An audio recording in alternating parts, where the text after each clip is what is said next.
Welcome to the Greener Gifting Gang podcast, the show that delves into the reasons we love to choose, wrap, and share gifts with each other. Hi, I'm your host, Eve Kale, founder of Gift Wrapped by Eve, and I'm on a mission to help you experience the joy of gift giving while also considering the planet. Each episode, I'll be sharing ideas or interviewing guests who will help inspire your choice of gifts and how you present them. Whether that's for your own gifts or products you create or sell in your small business, will help you consider how to make small changes that can help your gifting be a little greener. Right, well, welcome Mel to the Greener Gifting Gang podcast. Delighted that you wanted to come on and have a chat with me. Obviously, we've known each other for quite a while now, but it's great that we could have another chat again about all things gift related. And so rather than me introduce you, why don't you introduce yourself to our listeners? Because that's always much easier. Thank you so much, Eve, for inviting me along this afternoon to chat with you. So everybody, I'm Mel. I'm also known as Mrs. B. Quite a lot of people call me Mrs. B. That's because Mrs. B from Mrs. B's Book Nook, which is my very own business that I run as an independent husband partner. So I sell husband books from all ages, from early years, birth even, all the way to young adults, and including activity books and jigsaws. And I help I help children fall in love with reading and gain that reading for pleasure and wanting to carry on reading once they've learned to read. But I also, alongside that, help parents learn how they can help their child as well, and how they can get their child motivated to read and enjoy reading as well. Fantastic. Oh, wow. I can see, well, obviously people listening to the podcast won't be able to see this. I can see behind you there are lots of books. You're obviously a book lover yourself as well. Yeah, I am. That's just on the bookshelves behind me. You can actually see that is some of my like my stock that I keep here, so I can quickly whip books out to share with people. But I also do have an awful lot of other books as well. Well, I mean, that's the idea, really, isn't it? You're getting people to fall in love with reading, and then hopefully continue doing that throughout their lives. Yeah, fantastic. Fantastic. Absolutely. I mean, falling in love with reading is such an important thing. It's so empowering for our children to be able to, to keep on reading, and it opens up so many new avenues, the wealth of knowledge they can gain from reading as well. So Yeah, it's absolutely crucial. So what kind of things do you do to help people get their hands on the books then? So I do lots of things. I do. I've got an online book club, my Book Nook. That's on Facebook. I'm also on Instagram. So I do a lot of things through online. I do also do events as well, like meeting people. And I love to be meeting people and sharing the books with them. Other things that I do is I kind of look at creative ways of getting the books into the children's hands. So I will just sell the books, but I like to actually create them into actually themed boxes as well. Yeah. So it makes the reading more of an experience. So the reading comes along with other things, so it gets the child engaged in the things that are in the theme box, but also then in the book as well. Yeah. So I do those for like key events throughout the year, sort of like Easter, Halloween, Christmas, and then I also have a summer reading challenge that I run through the summer, which is where children do their very own sponsored reading challenge at home, supported by me, and then the money that they actually raise from that they can actually spend on their own books as well. Brilliant. So many ideas there to, finding different ways to get people who maybe by stealth, they're maybe not into the books originally, but you've got some creative ways of getting them engaged and interested. So picking up on the book boxes that you were sort of, all the themed ideas that you were just mentioning there, because that's how we started to work together, haven't we? Because I think that's right. Books do make fantastic gifts, don't they? And do you find that people are often coming to you to talk about buying a book as a gift? Definitely. So often, if I'm at events, I get people saying, "Can you put it in a bag so the child doesn't see it," because they are buying for a present. And quite a lot of people come to me and they'll say, right, my child's really interested in fact, I've had somebody this week who is obviously in my world, but has just suddenly popped up, and it's her daughter's first birthday tomorrow, and she wants to buy something for the older brother. is as well, so he doesn't feel left out. And she just told me what he liked, what kind of things she wanted, and I found some examples, and then I'm actually getting those packaged up now to take to her this afternoon. So people do come and say, I've got birthdays coming up, I need this present, or it's even like for birthday parties, they'll ask for books to actually put in party bags and things like that as well. Oh, yes, that is a great idea, actually, because there's quite a lot of discussion. And in fact, I recorded something earlier this week with another guest where we were particularly talking about party bags and how parents are trying to move away from lots of plastic bits and pieces being popped in there. And a book is a great idea, a great way of giving a gift at the end of a party, something that's going to last a little bit longer. Yeah, absolutely. And and they're great. There's all different things different types of books you can have to put in the party bags. And as you say, it lasts that little bit longer, doesn't it, as well? So Yeah, fantastic. Do you have any memories of books that you were given well, over the not necessarily as a child, but do you enjoy receiving books as a gift, or have you had enough of them?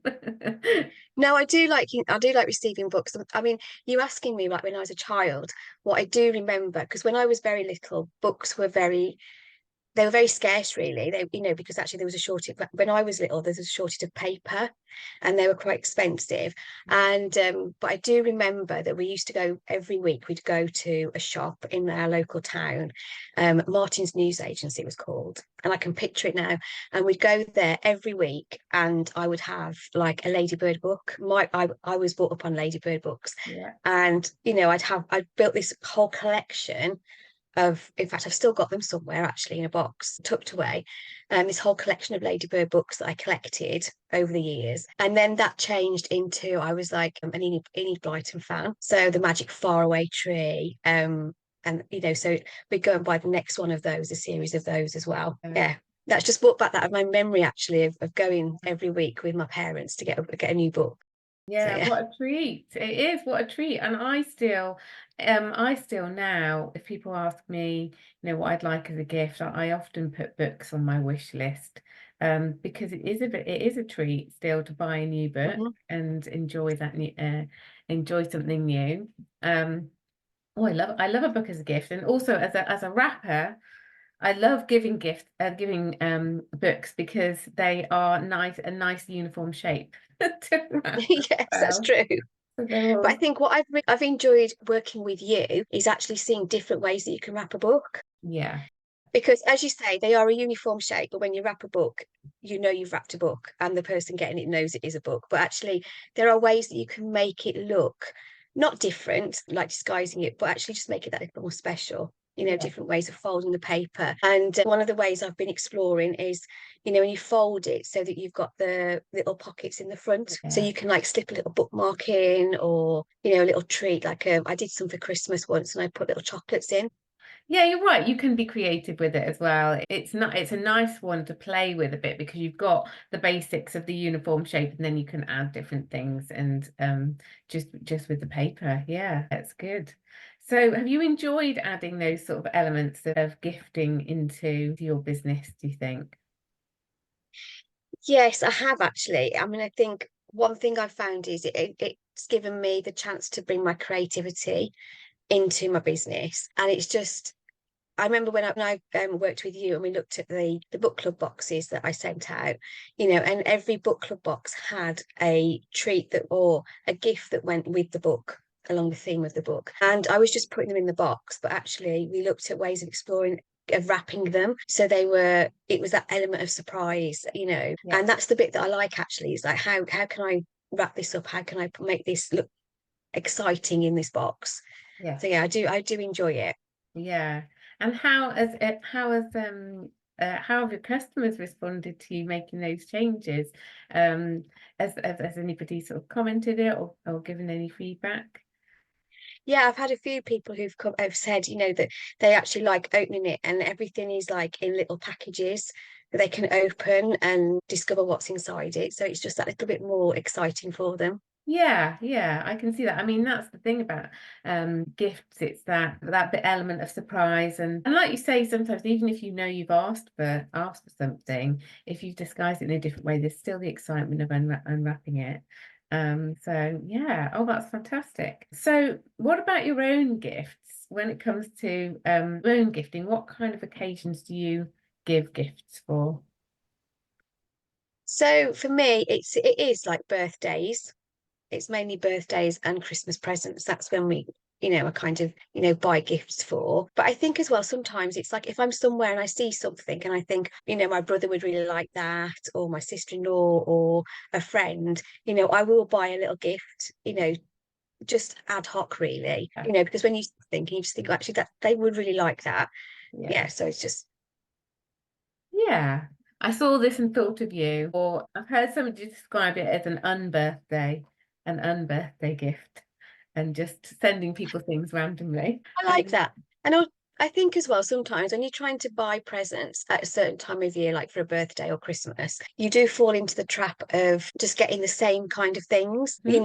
and actually sometimes you can be looking and you can't find that thing that you just that one thing that you want to get, that one special thing. And I think if you're spotting it throughout the year, I'd rather give that gift at the time, Yeah.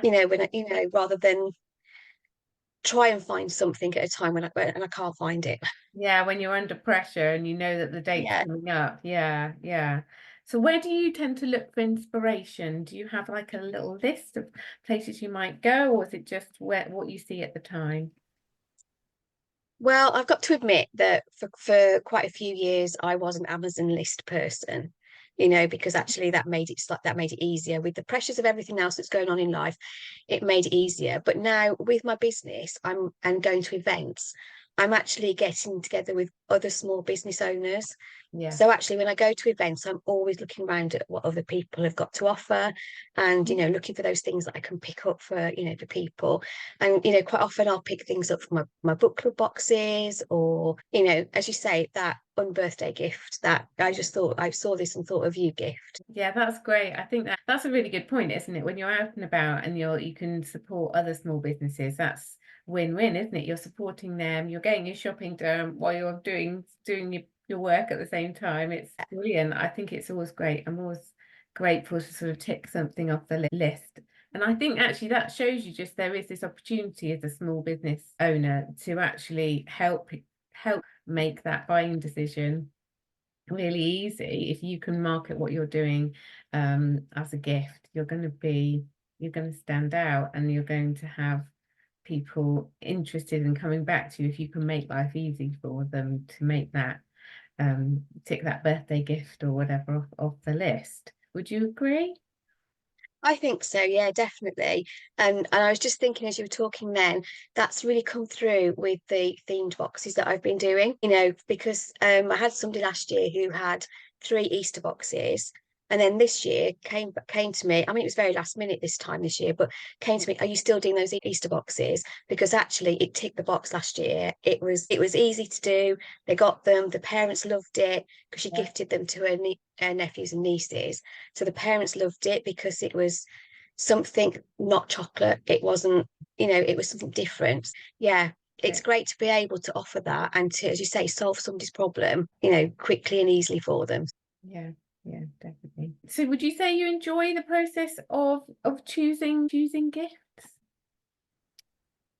I do as you say, when you mentioned about being under pressure Yeah, before, when I'm able just to go and have a look and browse, I do enjoy that gifting. I do enjoy picking the gifts. But when you're under that pressure, I mean, I used to be the person that you go around shopping on like the 23rd of December, trying to get Christmas presents. And I didn't enjoy it then. But when I've got the time to go and look, and as I say, doing events throughout the year, you get to see so many different things. So it's made it more enjoyable. absolutely. And how about the wrapping of the gifts? Obviously, you've started to incorporate some wrapping in your business, but your own gifts, do you enjoy wrapping them? Again, I think it all ties in with the whole when you actually do your shopping. So you're Yeah, doing that 23rd of December, even sometimes Christmas Eve dash to get presents, and then you're wrapping under pressure as well, yeah, and I mean, I'm very much, or I used to be very much that stereotypical wrapper that if you had that little bundle of socks or if you had that bottle, it would be wrapped with a like cracker shape or whatever, yeah, because there was just no time to have any other inspiration whatsoever. I think looking at, working with you and seeing how easy it is to do different ways of wrapping, I now look at things in a much different way and think, right now, how can I wrap that? Even presents, I mean, I run a brownie unit, and Mhm. presents for them, I look at how I can wrap, what I can do. I'm forever making the little gift bags because they're so quick and easy, but look so great with the little flowers on and the different wrapping papers and stuff. So yeah, Yeah. definitely getting more into the wrapping. Great. That's really great to hear because I think my goal is to be able to help you make things look good, but really quickly so that Yeah. actually, you don't have to spend lots of time and feel under pressure, but you still get the look that looks good. It was at Easter. I did the little bows on the book when I wrap the books up, and you try and tie a bow, and it never looks neat if you try and tie it like with ribbon or whatever. But actually, the little paper bows were so quick and easy to do. Yeah. Once you got them cut out, it was just literally folding it, and they looked just so cute on the Yeah. parcel. I can't think of another word for it. It just Yeah. looked perfect on there, but it was so quick and easy to do. I'm really glad that you were inspired to try that because that's a really good technique as well to use, just little offcuts of paper. You don't need too Mm. much paper to make those. And sometimes when you get into something like that, it can be quite therapeutic, like the tissue paper flowers that I've shown how to do. Once you've got the hang of them, it can be quite relaxing. And I do understand that not everybody finds wrapping relaxing. And even I don't when it comes to like wrapping a lot of things at one time. But actually, there are elements of it where you're using your hands and you're crafting in a different way that can be relaxing. I Yeah, think. you just reminded me actually when I did the Easter boxes last year, and I had lots of little stickers, and I made the gift bags to put the stickers in the box, and I had this little conveyor belt going along.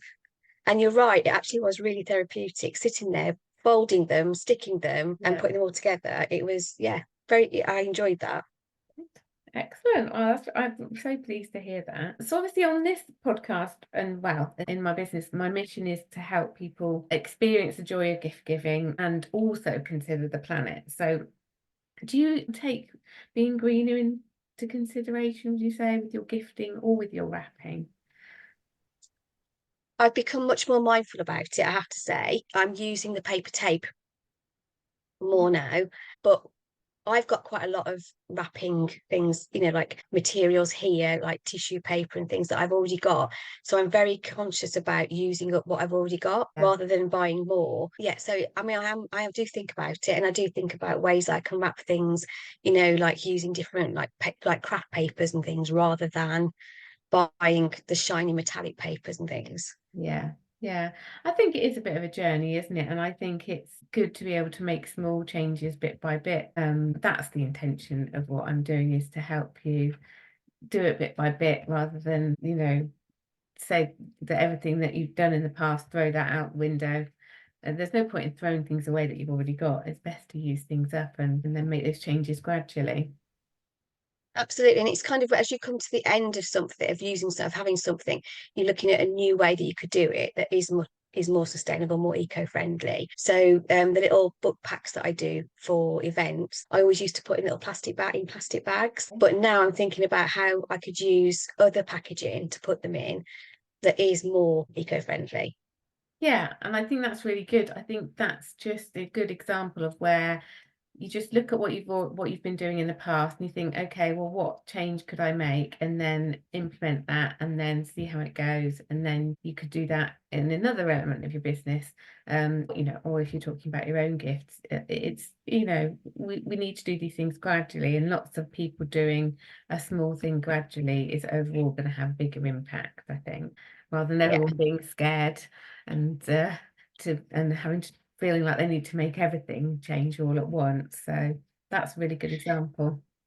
Yeah, that definitely used to be me actually. I'm definitely one of those people where I've got to just change. I used to think I've got to change everything straight away, but actually, it's stepping back and looking at what you've already got and how you can actually use that or Yeah, repurpose what you've already got before you then start adding more yeah, resources. So yeah. yeah, Fantastic, thank you. Well, I've really enjoyed chatting with you. I think it's always really interesting to sit down, have this longer chat, and it's amazing how different things come out. It's been so interesting hearing your experiences.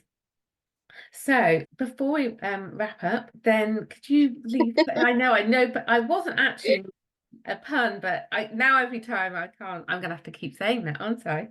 Absolutely. That's So that's gonna be your tagline. it's gonna happen, isn't it? Yeah, fantastic. So do tell everybody, where can they find you if they want to find out more about your book boxes and what you're doing to help people fall in love with reading. Where can they find you? So you can find me on Facebook, Mrs. B's Book Nook, which will take you to my page, and then there's a link to my group as well. And in my group, that's where I do a lot more of the community stuff. So, and also sharing hints and tips for parents helping with their readers. I'm also on Instagram, but I do at the moment say Instagram is very much a work in progress. It is my my whip. I'm trying to get to grips with Instagram, and I'm getting there. If you do find me on Instagram, which is again at Mrs. B's Book Nook, just please be patient with me. I am getting there. And then I also have a website as well where you can go and actually browse all of the titles that are available. Fantastic. Well, thank you, Mel, Mrs. B. It's been brilliant talking to you, and thank you for coming along. Thank you very much, Eve, for inviting me. Thank you. Thank you for listening to the Greener Gifting Gang podcast. For free resources, head to giftwrapbyeve.com/freebies and follow Eve on socials at giftwrapbyeve on Instagram and Facebook.